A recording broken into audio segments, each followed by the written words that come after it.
Good morning. I'm joined by my colleagues. Senator Kyle had hoped to be here, but he is a meeting of the Select Committee. But certainly joined by Senator Lee from Utah, my colleagues Congressman Flake, Congressman Franks, Congressman Gosar, Congressman Quayle, and Congressman Schweiker.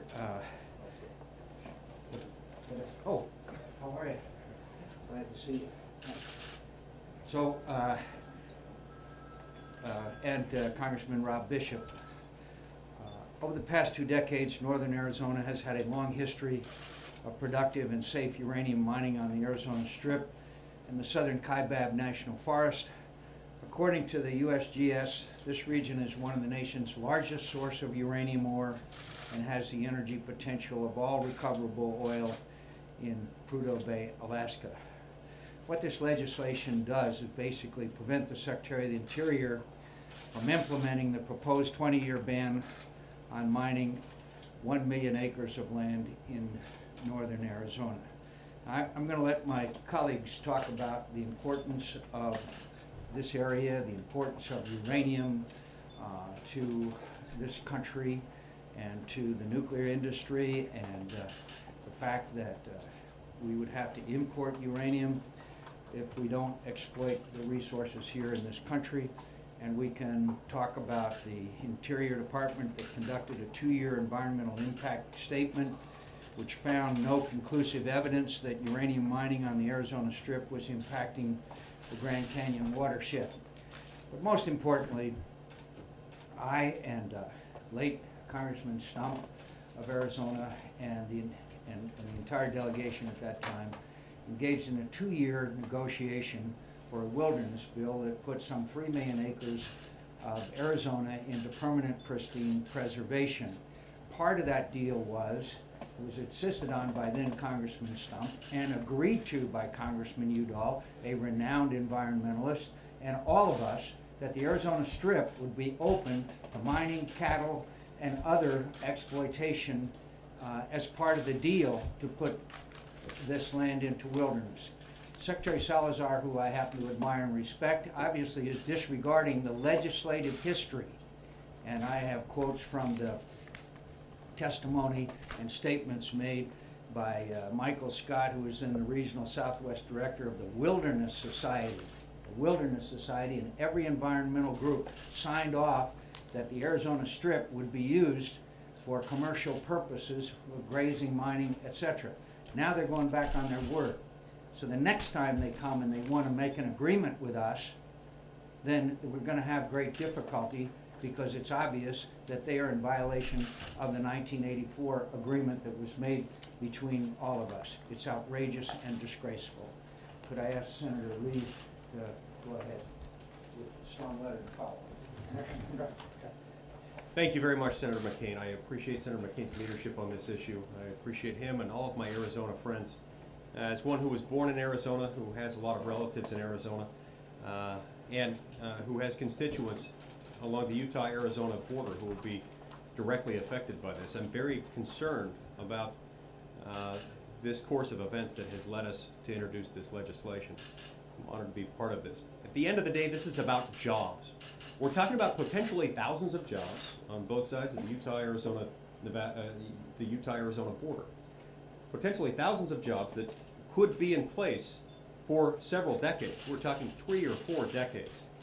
At a time when our country is so in need of job creation, we need to be doing everything we can to allow reasonable, responsible job creation. We certainly need for the federal government not to be taking action that would thwart job creation, particularly job creation in an industry such as this one that can produce energy that needs to be produced, especially where those same jobs are going to be sent elsewhere, probably overseas, if we don't allow those jobs to be created right here.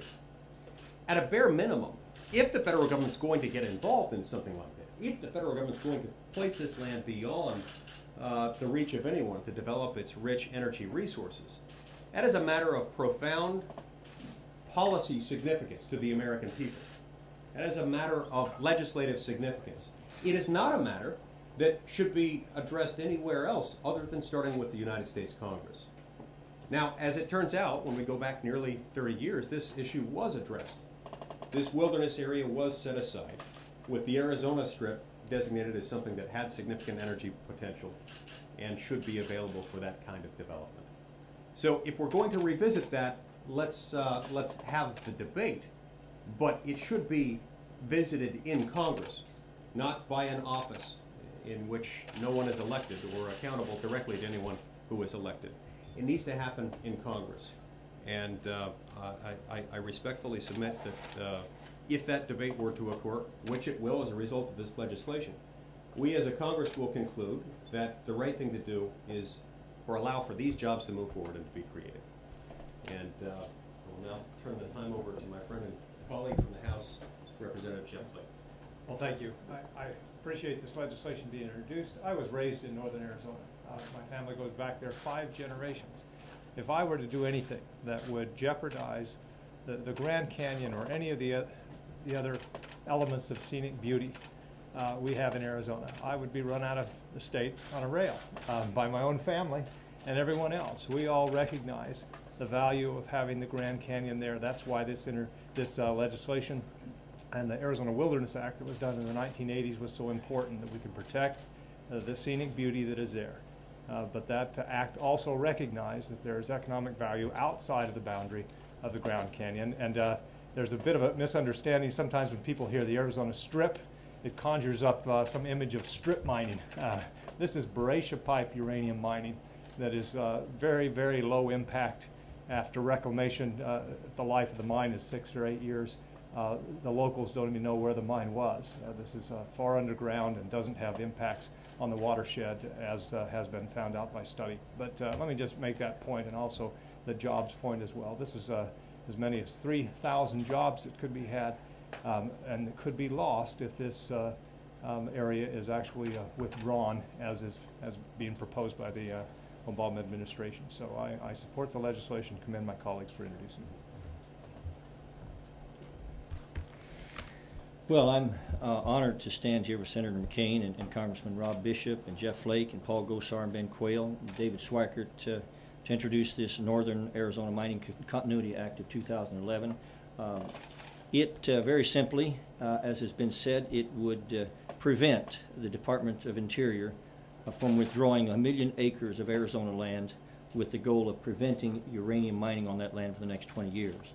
Now, most of my colleagues have already addressed some of the economic impact.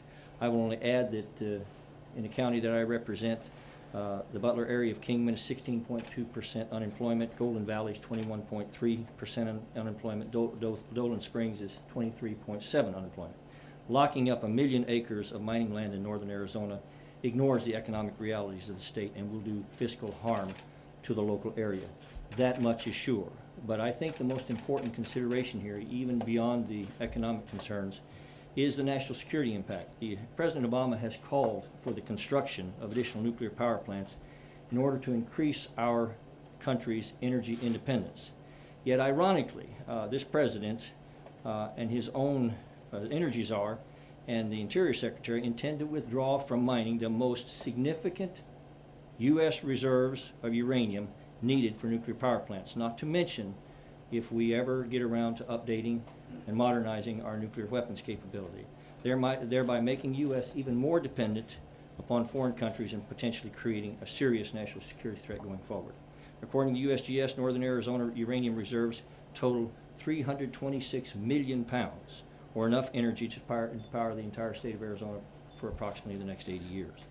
By prohibiting the exploitation of Northern Arizona uranium reserves, the Obama administration will potentially weaken America's long-term national security and our ability to be energy self-sufficient.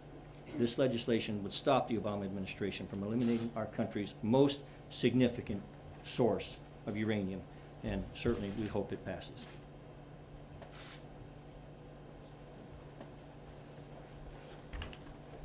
Well, first off, I want to pay tribute to my good friend Senator McCain and others here today, these good folks from out west, for working hard on putting this bill together. If anyone can figure out this administration's energy policy, you're far smarter than I. On the one hand, the Secretary of Energy says we need more nuclear power plants. On the other hand, the Secretary of the Interior is closing off 40% of our nation's best uranium resources with the stroke of a pen. It just doesn't make sense, and it's certainly not helping Utah families struggling with high energy costs. It's certainly not helping Arizona families struggling with high energy costs, and it's certainly not taking away a lot of the energy burden that other states have to bear, which it could do. America is more than 80% dependent on foreign sources of uranium, which fuels about a little over 20% of our domestic power. There's as much energy in this part of the country as there's oil in Prudhoe Bay, Alaska, the equivalent of 13 billion barrels of oil, but in a form of clean, emission-free electricity. Who will extract that energy? American soldiers creating American jobs, or should I say American workers. The economic benefits of this domestic energy exploration are staggering. According to a report from the American Clean Energy Resources Trust, opening up this area for exploration will create more than 1,000 total jobs in Arizona alone, but also in my home state of Utah. We need to act, and this legislation is good policy to take an important step forward. And I look forward to working with all of my colleagues, Senator McCAIN in the Senate, Congressman Bishop, and others that are here in the House. We need to do this. We need to make this country more energy independent. And we certainly need to move ahead with clean energy, just like this bill would have us do. And I'm grateful for all of my colleagues in the back here for making this possible, and let's push this forward and get it done.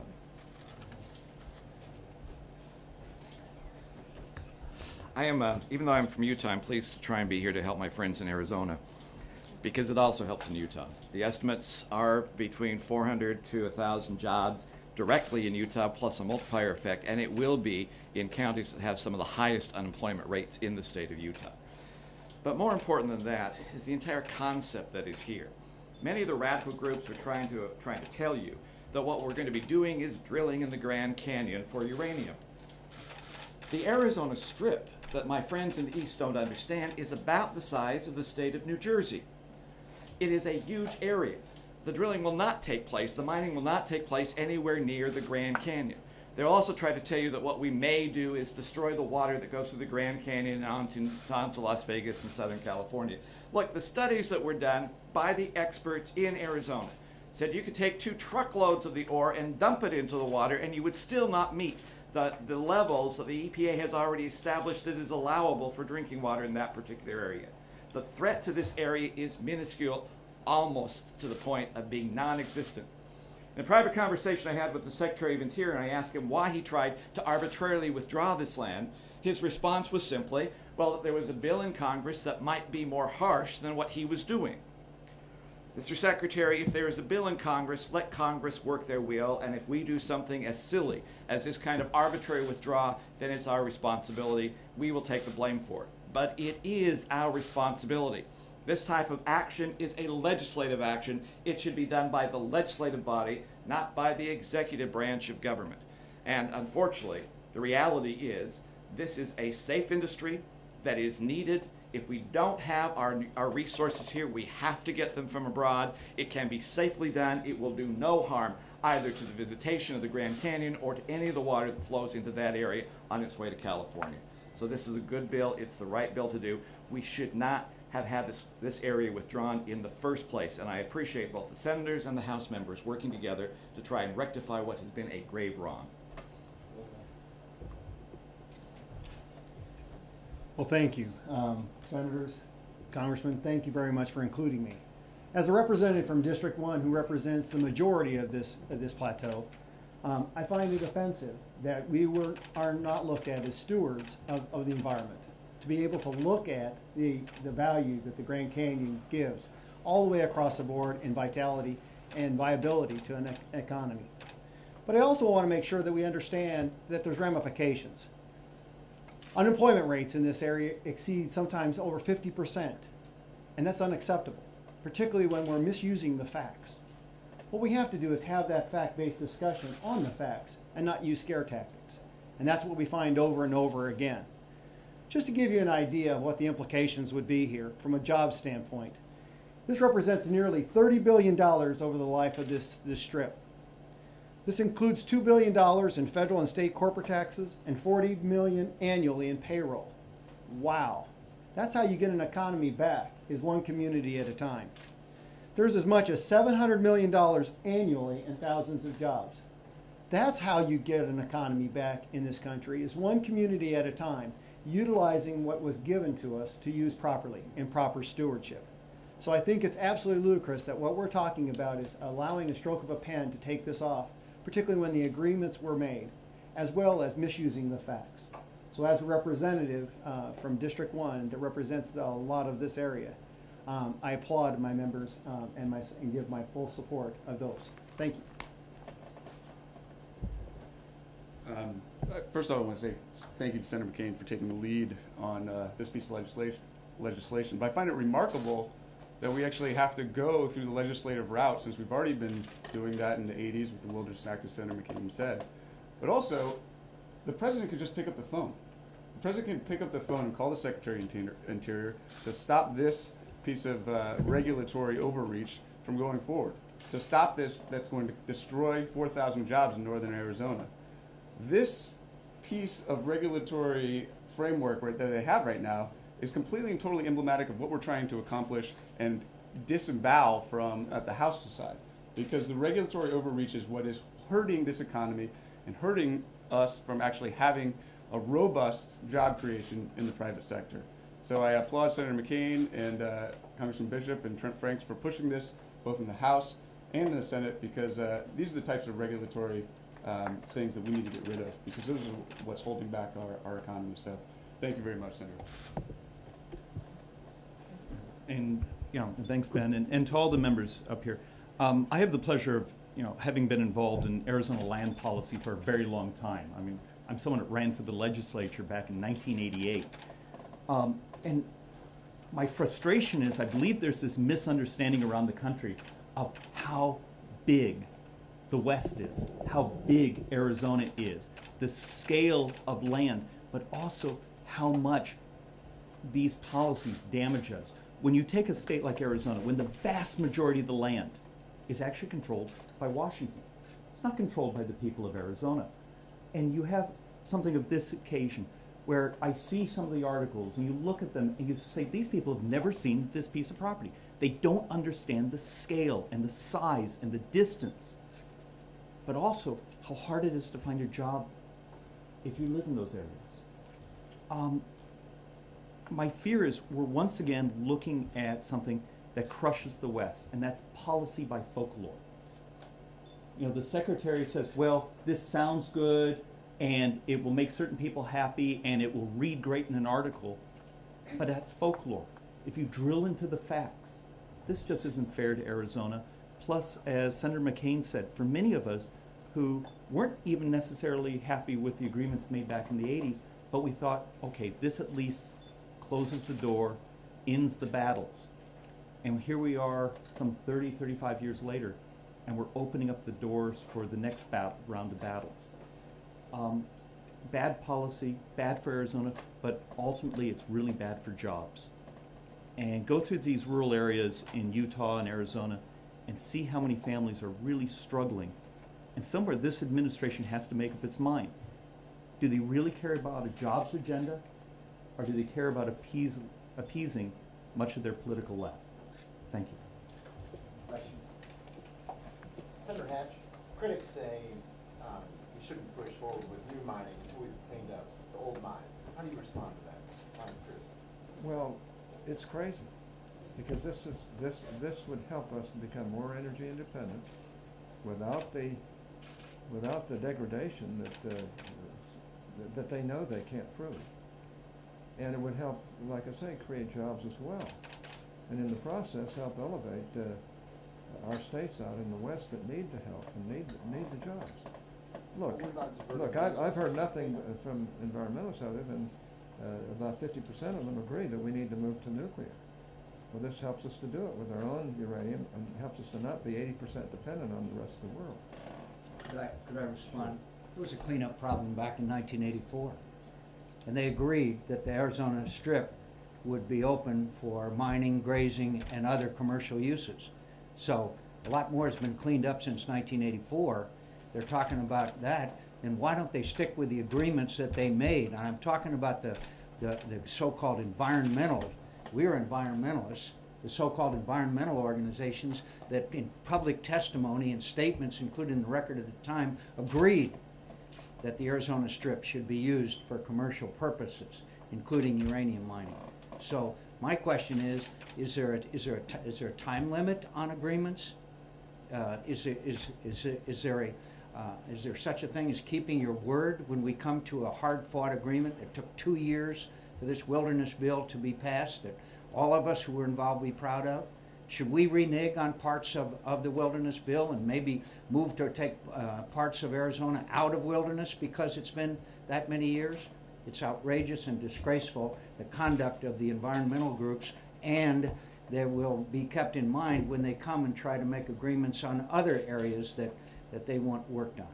Congressman Flake, is the rider over in the House still a vehicle to stop the Obama administration?